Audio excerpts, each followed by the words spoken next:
And then after that, I can throw it on a microscope slide and check it out and see if it's any good. Meet first-year grad student Colton Lowe working on his thesis project here at EIU in the biology building that he says is hard to work in. Specifically with my project, it's temperature dependent. So when our heaters or like AC are like not very functioning, I have to be very conscious of my project because maybe the heater might blow out, the AC maybe it's too cold. So I really have to be like double checking just because of the environment here. And just kind of make sure that my project doesn't get ruined because that's going to be a couple semesters worth of data gone. Lowe says the space and resources for students are other problems within the building. He says for what they have, the instructors and students are making things work. I mean, I'd say this department is doing amazing for what we have, and the professors really try to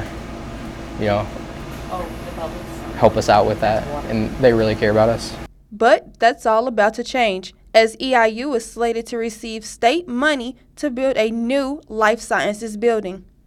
Department Chair Gary Bulla says the current building was constructed in 1962 and science has changed since then. This new $118 million building will have the latest and greatest upgrades in science technology. A lot of it is infrastructure. This building was built when science was done differently. They didn't have any real laboratories. It was all teaching and then side offices because it was all field-based research.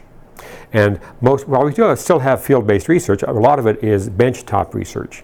And we have very little of that in the department. We've confiscated some of our teaching labs to be research labs just so faculty can do their research. But we need a lot more of that. Bulla says the new building measurements are still being figured out with student population in mind. New labs and class sizes may recruit new students to the university. I mean, we always grow on the basis of student population. So would it be a great recruiting tool? Absolutely. So we think if you have a new science building, you're going to recruit a lot more of the students that are really into science into Eastern, because we have the facilities, we would have the top-notch facilities to train them. We do a great job now, but we could do even better. In Charleston, I'm Lydia Shaw for WEIU Newswatch.